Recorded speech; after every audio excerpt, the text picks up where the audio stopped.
ಉಪಮುಖ್ಯಮಂತ್ರಿಗಳು ಕರ್ನಾಟಕ ಸರ್ಕಾರ ಶ್ರೀಯುತ ಲಕ್ಷ್ಮಣ ಸಂಗಪ್ಪ ಸವದಿ, ಸಹಕಾರ ಭೀಷ್ಮ, ಭರತನಾಡಿನ ಭಗೀರಥರಾಗಿರುವಂತ ಶ್ರೀಯುತ. ನಾವು ಕೃಷಿ ಇಲಾಖೆ ಅಧಿಕಾರಿಗಳ ಜೊತೆಗೆ ಚರ್ಚೆ ಮಾಡಿಕೊಂಡು ಅದನ್ನ ಇಲ್ಲೊಂದು ಬೀಜ ವಿತರಣಾ ಕೇಂದ್ರ ಅಂತ ಹೇಳಿ ಇವತ್ತು ಅದನ್ನ ಪ್ರಾರಂಭ ಮಾಡಿದ್ವಿ. ಆ ಪ್ರಾರಂಭೋತ್ಸವಕ್ಕೆ ಈ ಊರಿನ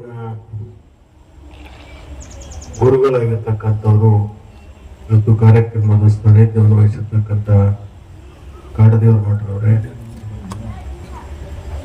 ಗ್ರಾಮ ಪಂಚಾಯತಿ ಅಧ್ಯಕ್ಷರಾಗಿರ್ತಕ್ಕಂಥ ಶ್ರೀಮತಿ ಶರಣ. ಬಹುಶಃ ಈ ಜಗತ್ತು ನಿಂತಿರ್ತಕ್ಕಂಥದ್ದು ರೈತನ ಮೇಲೆ. ರೈತ ಇಲ್ಲ ಅಂದ್ರೆ ಈ ಜಗತ್ತಿಲ್ಲ. ಈಗ ನಮ್ಮ ಕೃಷಿ ಇಲಾಖೆ ಅವರು 1 ತಿಂಗಳು ರಜಾ ಹಾಕಿದ್ರೆ ಹಂಗಾರ ನಡೀತದ. ನೀವೆಲ್ರಿ 1 ತಿಂಗಳು ರಜಾ ಹಾಕಿದ್ರೆ ಜಗತ್ತ ಅಲ್ಲೋಲ ಕಲ್ಲಲಾಗುತ್ತೆ. ಅದಕ್ಕೆ ಅದನ್ನ ಹಾಡ ಹಾಕಿದ್ದಾವ ರೈತನ ಮೇಲೆ. ರೈತ ಬೆಳೀತಕ್ಕಂಥ ಏನು ಬದುಕಿಗೆ ಜೀವನ ಆಶ್ರಯ ಆಗುತ್ತೆ. ಅವನು ಕೊಟ್ಟ ಮೇಲೆ ಒಂದು ಆಹಾರ ನಮಗೇನು ಸಿಗುತ್ತೆ, ನಾವೆಲ್ಲರೂ ಕೂಡ ಬದುಕಲಿಕ್ಕೆ ಸಾಧ್ಯ ಆಗತ್ತೆ. ರೈತ ಇಲ್ಲಂದ್ರೆ ಈ ಜಗತ್ತಿನಲ್ಲಿ ಯಾವುದೂ ಇಲ್ಲ.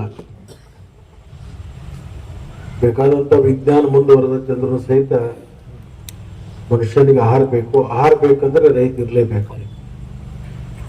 ಆ ರೈತ ಗಟ್ಟಿ ಆಗ್ಬೇಕಾದ್ರೆ ರೈತನಿಗೆ ಪೂರಕವಾಗಿರ್ತಕ್ಕಂಥ ಯೋಜನೆಗಳನ್ನ ಅವನ ಮನೆ ಬಾಗಿಲಿಗೆ ತಂದು ಕೊಡ್ತಕ್ಕಂಥ ಒಂದು ಸರ್ಕಾರದ ಜವಾಬ್ದಾರಿ. ಇವತ್ತು ಈ ಭಾಗದ ರೈತರು ಹಿಂಗಾರಿ ಬೆಳೆಯನ್ನು ಬೆಳೀತಕ್ಕಂಥದ್ದು, ಕಡ್ಲಿ ಇರ್ಬೋದು, ಗೋಧಿ ಇರ್ಬೋದು. ನಮಗೆ ಹಿಂಗಾರಿ ಮತ್ತು ಮುಂಗಾರಿ ಅಂತ 2 ಮಾಡ್ತಾರೆ. ಈ ವರ್ಷಕ್ಕೆ ಬಹುತೇಕ ನಮ್ಮ ತಾಲೂಕದಲ್ಲಿ ಮುಂಗಾರಿ ಬೆಳೆ ಎಲ್ಲಾ ಕಡೆ ಬಹಳ ಚೆನ್ನಾಗಿ ಬಂದ. ಭಗವಂತನ ದಯದಿಂದ ಮಳೆಯಾಗಿ ಒಳ್ಳೆ ಬೆಳೆ ಬಂದ.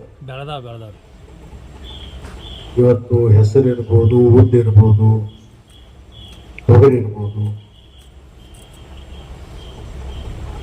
ಅದ್ರಾಗಿ ಗೊಂಜಾಳ ಇರ್ಬೋದು, ಇವೆಲ್ಲ ಮುಂಗಾರಿ. ಈ ಗೊಂಜಾಳಕ್ಕೆ ಜವಾರಿ ಬೀಜನ ಕಳ್ಕೊಂಡು ಬಿಟ್ಟಿವಿ. ನಮ್ಮ ಮನ್ಯಾಗ ಮಂದಿ ತಿನ್ನೋದನ್ನು ಅದನ್ನು ಅವ್ರದ್ದು ಬದಲಾಗೈತಿ.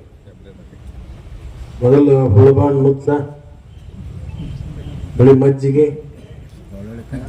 ಉಳ್ಳಾಗಡ್ಡಿ ಜಜ್ಜಿ ತಿನ್ನೋದು ಎಲ್ಲ ಹೋಗ್ಯಾವ. ಎಲ್ಲ ನಮ್ಮ ಮಂದಿನ ಬರಕಾಗೈತಿ.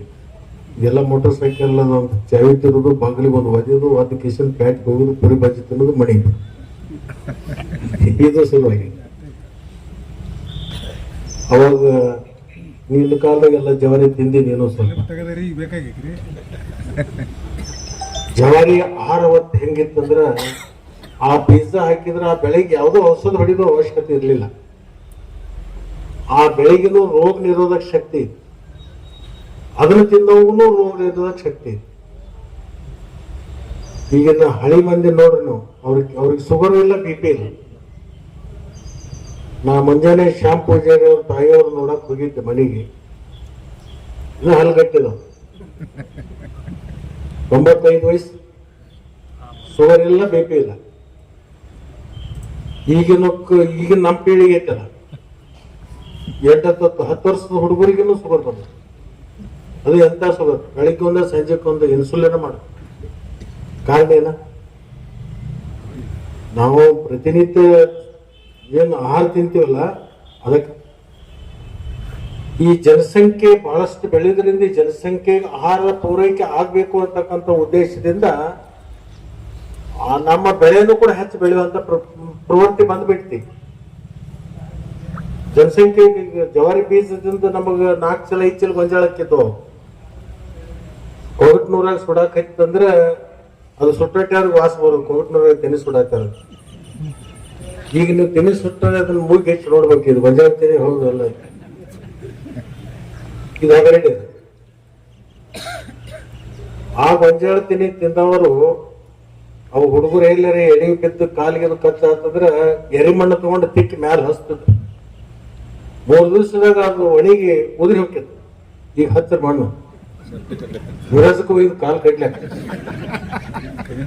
ಕಾರಣ ಏನಂದ್ರೆ ನಮ್ಮದು ಶರೀರದಾಗೂ ಅದು ಆಗಿಬಿಟ್ಟದ ಅದು.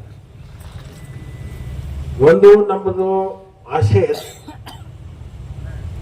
ಮನಗಂಡು ರೊಕ್ಕ ಮಾಡ್ಬೇಕು ಅನ್ನೋದು ಒಂದು ಕಡೆ, ಇನ್ನೊಂದು ಕಡೆ ಈ ಜನಸಂಖ್ಯೆಗೆ ಅನುಗುಣವಾಗಿ ಆಹಾರವನ್ನ ನಮಗೆ ಸರಬರಾಜು ಮಾಡ್ತಕ್ಕಂಥದ್ದು ಅವಶ್ಯಕತೆ ಇರುವುದರಿಂದ ಎಕರೆಕ್ಕೆ 25-30 ಕ್ವಿಂಟಲ್ ಗೊಂಜಾಳ ಬೆಳಿತೀವಿ. ಇನ್ನು ಅಮೆರಿಕದಾಗ ಒಂದು ಗೊಂಜಾಳ ಇನ್ನೂ ತರಿಸಿಲ್ಲ, ಅದು ನಮ್ಮ ದೇಶದ.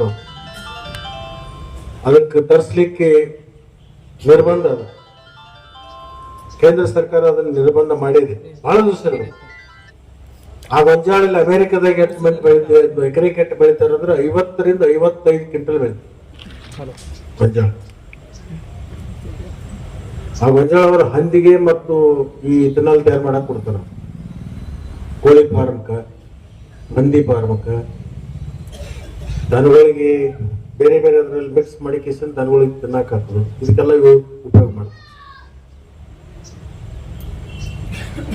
ಇದನ್ನ ಯಾಕೆ ಹಾಕತ್ತೇನೆ ಅಂತಂದ್ರೆ ನಿಮಗೆ ನಾ ಏನ್ ಪೀಠಿಕೆ ಹಾಕಲಾಕತ್ತೇನೆ ಅಂದ್ರೆ ಇದನ್ನೆಲ್ಲ ಬೆಳೀರಿ.